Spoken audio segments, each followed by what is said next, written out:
Assalamu alaikum, my name is Ashley and I have been thinking about making this video for so long.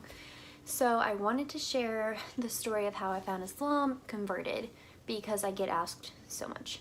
So I converted in June of 2019. So at this point it's been just a little bit over a year, alhamdulillah.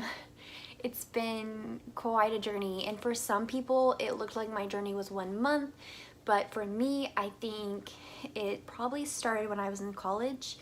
So I guess I could start there, and that's usually where I start. But for those of you who, most of you probably don't know me, so I did want to say I have grown up in the United States, in the state of Arkansas, so a southern state where we kind of live in what we call the Bible Belt. So Christianity is very big. A lot of people go to church. And then where I grew up, it's predominantly white people, and you go to church and you don't learn about a lot of religions. You don't have a lot of experience, I guess, with the outside world, you could say. So when I went to college is really when I got exposed to people of like other cultures and even people of color, to be honest. So crazy to I guess, talk about it. It typically is a topic of conversation when I tell people where I grew up. So if you want to Google it, I grew up in Harrison, Arkansas. So I went to college, and when I was, I believe, a sophomore, maybe a junior. It's all kind of a blur. All the semesters kind of run together when you look back. So I saw a flyer for a program, and they partner American students with international students. And I thought that that would be really cool, just like a fun experience, meet a new friend, learn something, be able to teach them something. And so it is a mentorship program where you were only required to speak with them like once a week or so. You can email back and forth or meet up. So I remember going into this classroom, and it, I think, was bigger than they expected because it was a little chaotic. So eventually we were all sitting in these desks, and they kind of had the American students on one side, international students on the other. And I remember I was looking around the room trying to, just kind of get a feel for everything, and I looked back and there was a girl sitting there. There were two girls wearing hijab talking, and I thought, that's her, that's my partner, I just know it is. So at one point, the woman kind of running the show is having people stand up and partnering them. And I can tell she's gonna be really close to standing up at the same time I am. So when I saw her get ready to stand up, I stood up, and the lady paired us together. And my partner was in grad school, originally from Saudi Arabia, and we became really good friends. So I got to spend about 2 years or so with her and learned so much. So we taught each other a lot, and looking back, I don't really remember talking about religion a whole lot. That was not ever really just the main topic. I think I asked maybe a couple of questions, and I did see if we went out to eat together, I remember someone staring at her, and at first I thought, why are they staring at us? And then I realized it's because of her hijab. And I always wanted to stick up for her, and I wanted to be there for her. So eventually when we graduated, so I graduated with my bachelor's, and then she graduated with her master's, just a day apart.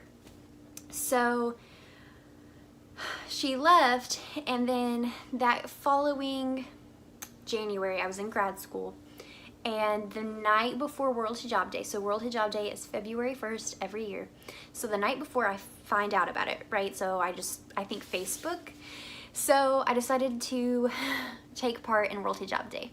So I watched YouTube videos, and it's so funny to me looking back because I think one of the first videos I ever watched was by Lena Snowbar. Her handle is with Lovely. I took an infinity scarf I had from my closet.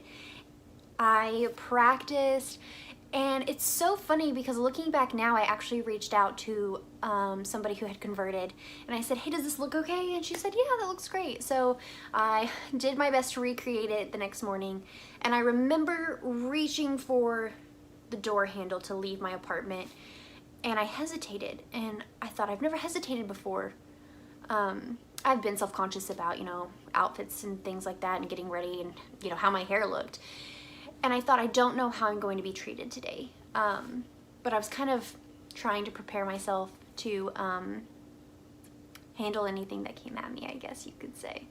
So I did get some funny looks because I was a graduate assistant, so I did have a job on campus, and so everybody's like, you know, what are you doing? And then some people were like, oh, I wish I had known so I could participate too. So I had a really good day. I posted on social media and got a lot of positive feedback, especially from other Muslims. They really appreciated it. So I really threw myself into some research about World Hijab Day, and I wanted to become an ambassador. So that following year, I became an ambassador.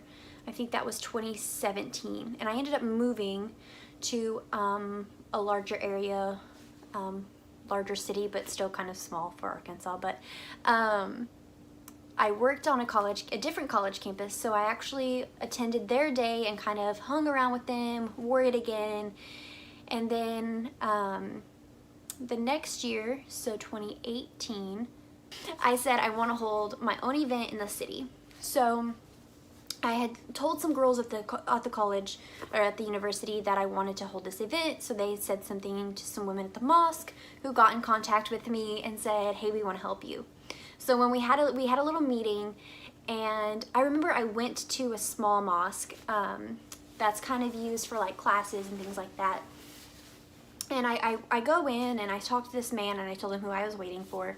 He went back in a room because he was doing something, and he comes back out and he offers me a snack and he shows me where the restroom is, and I come back out from the restroom and he offers me a piece of pie, and he kept like, you know, just going back and forth like he wanted to talk to me but he wasn't sure. And at one point he said, here you go, and he gives me a calendar with like pictures of mosques, and I thought, well, that's really cool. And then he handed me like 2 Qurans, and I was like, cool, I can read these, and like maybe, you know, that'll help me be a better advocate and be more understanding of Islam. And he sat down next to me and was talking at one point, and there were more people starting to gather in for the meeting. And before we started the meeting, he said, you know, the way that the media portrays our religion, and he mentioned that and some other things. He said, it's just the most misunderstood religion. And that really stuck with me. You know, I thought I need to learn things for myself for sure. And so at the meeting, the women agreed to help me, and then they said, we're gonna go visit churches for World Hijab Day and give the women scarves and teach them about it. And so they do a lot of interfaith events. So we helped each other out. And when it was all over, World Hijab Day was done, I said, I'm gonna miss you guys, so maybe during Ramadan I can come and visit you at the mosque. And I knew that World Hijab Day did a 30-day hijab challenge, and I just thought, that's a lot, and I just don't know if I can do it, because I didn't want to put it on and try and then fail, to be honest. So I thought about it for a while. I had a few months, because Ramadan was in, I think, April that year. And I decided to do it. And I thought, if I'm going to do the 30-day hijab challenge and I'm going to visit them at the mosque, I might as well fast as well. So I wore the hijab as much as I could out and about. I let work know, hey, I'm going to be wearing this.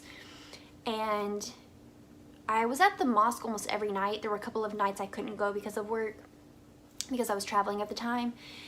And I noticed about a week or so, in maybe 2 weeks, as I was learning more, I could feel this change happening. And no one ever pushed me or anything. They just said, hey, if you have any questions, let us know. Or if something was going on that maybe I wouldn't have known why it was happening or what it was exactly, somebody would offer up the information. And I eventually asked my friend to teach me how to pray. And I was like reading the Quran. I would get up for suhoor and like watch people's stories, and I was like trying to learn about Islam. And that Lena came back around, the women from the Salam Girl podcast, I discovered them. And so there was just so much going on. I was learning so much, and I was just really trying to dive into it, and I wanted to be a better advocate was really what my goal had been. But by the end of it, I was really falling in love with the religion. So one night I'm at the mosque, it's toward the end of Ramadan, everyone's praying and I'm watching and I'm reading the Quran, and I was actually still toward the beginning of the Quran when God is actually speaking to Mary about Jesus and having a baby. And I thought it was so cool, all of the parallels between like Christianity and Islam, since I had a Christian background. And I remember a woman came up to me, and some people were very surprised that I wasn't Muslim already. They said I wore the hijab well, and they had seen me there so often. And I really appreciated the compliments about the hijab. She asked me, she said, "Why do you hesitate?" And I thought about it for a second, and I thought, I don't know. I really don't know what's holding me back anymore. Because I had fought myself a little bit, you know? My family's not Muslim. It's a huge life change. But I just felt this overwhelming sense of peace. Just a peace that I hadn't really felt before. Because with Christianity, I went to church off and on. We didn't start going to church until I was 12. And then throughout college, it was off and on, kind of. And when I moved to the city on my own, I tried again, and something always felt like it was missing. And so I said, I'm going to take my Shahada. So I texted one of my friends, and I let her know. So I did it the last day of Ramadan. And it's there's hardly any words to describe how amazing it is. Even just sitting here talking about it. It's been amazing, and I'm so grateful. Allah has blessed me tremendously, and I wouldn't change a thing. So that's pretty much my story. I welcome any questions in the comments. Maybe I didn't really talk about something. I will say, since I converted, I just ended up not taking my hijab off, and I think the hijab was kind of one of those things that helped. Like, I got very comfortable, and to me the hijab helps me remember Allah, which is so important, and it reminds me of my faith, and it's an outward appearance of my faith. And then, you know, modesty is important too. I enjoy just everything. I love my hijab. Like, I can't imagine not having it, and being Muslim, I can't imagine that. So my family, I know I'll get this question too, so I'll go ahead and answer it. How did your family respond? So I think that they were all a little surprised and thrown off. They offered some support. I noticed later that that support wavered a bit. I know it's confusing. So I do, of course, visit them for their holidays like Christmas. You know, I'm there to support them. And then, you know, they know when I'm fasting and things like that. So there's still a lot of obstacles and learning on both sides. But for the most part, I've had just such a really great community anyway. And I definitely threw myself in to like classes to like learn Arabic, and I went to I've gone to Sunday school. So there's always going to be so much to learn about, and I'm trying to kind of take my family on that journey with me as much as I can without overwhelming them. But alhamdulillah, I found this beautiful religion, and I'm so grateful for it. So again, please go ahead and drop some comments below. I'd love to know if you guys want to know more, and follow me on this journey as I